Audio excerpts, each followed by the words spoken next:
Hey, what's up, guys? Once again, Dan. Just got in my copy of Empires of Zidal from Dog Breath Games. Now, this game has a large boasting of contents. With over 150 cards, pretty impressive game board size, 300 game tokens, and more. I definitely wanted to check this out. The game concept is a combination deck builder set collection, and I had to get it. Now, right off the bat, I definitely dig the art style that they've shown in this game. So here's what we're going to get. We're going to start out with the instruction manual. So you're going to get multiple signets of military, market, magic, labor, and entertainment, the things that handle for the town. Lots of resource gems. We're going to get multiples of the coins, over 70 of the coins, and 31 of each gem.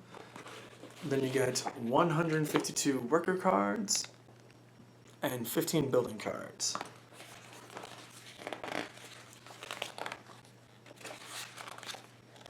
The page stock on this book is actually amazing. Most of the books are usually flimsy. This is feels like a real book, like he actually cared. And the design layout is really nice. One reason I want to get this game, and I'll show you on the game board, is this, how the game market works. It actually works on a system of supply and demand. You'll see that there's different gem levels, and they correspond to costs. So the more that things get bought out, the higher they work. You know, it's not like the usual games where it's like, oh, wood is 2 gold, here's 50 gold, I get 25 wood. Yeah, and there's even an extended part of the board that works for, like, you know, the people that you hire. It's not too bad. The book weighs in. I like this. Game lore and nuances. Lets you know how everyone works, which is great. I love the idea of just this level of detail and art in the book. So it weighs in at 18 pages for the book. And let's look at some of these components. Okay. So this is the gems. And here is our guild signets.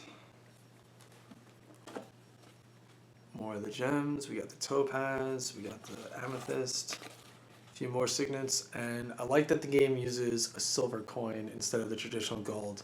Even something like that, you know. You play a lot of these games and you're like, well, if I got so much gold, why would I bother to do anything? I'm rich. I don't have to work anymore. So the board is very large. It's actually bigger than the frame. I'm going to take a couple of pictures of this so you can see it in full detail. But again, here's that market area. The board is huge, clear, and spacious. I love that. I love the fact that it's not jamming you into a corner.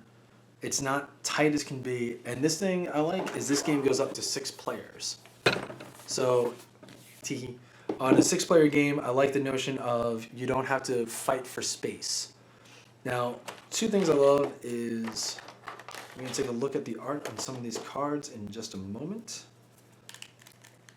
Trying to open the pack without actually damaging them, because this art is too nice to mess up.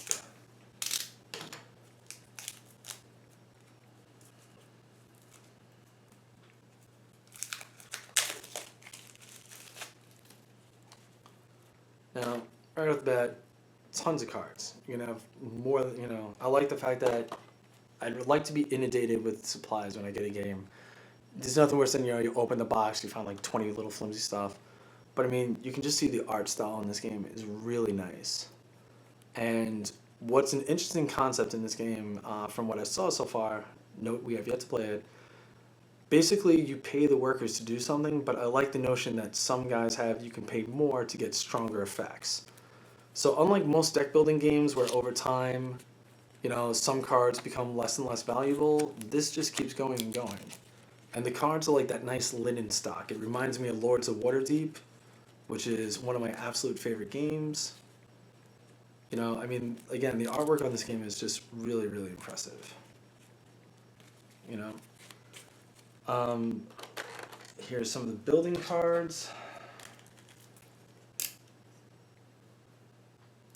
Ever so gently and opening.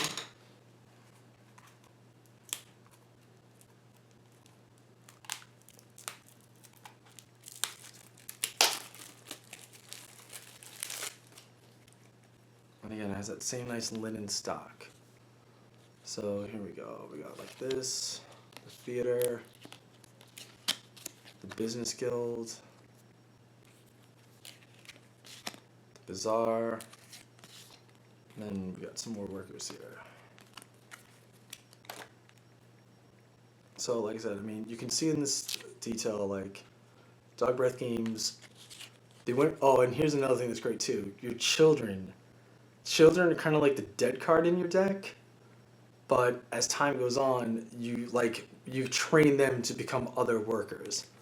So that's actually like your buying resource, which I think is kind of funny. But, you know, you can see here, like, you know, these are like your resource generators.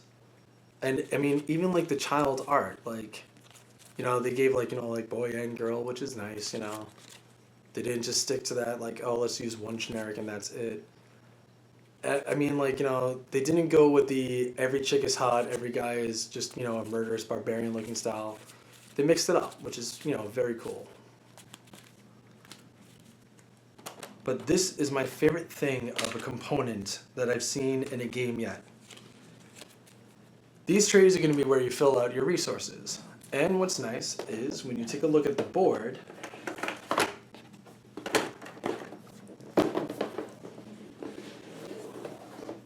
these two areas here are your resources from the earth and the signets. What's nice is you just take the tray out, lay it on top, and your resources are there. You don't need 700 baggies. Thank you for doing this, Dog Breath Games. Every company should learn this lesson and duplicate that immediately.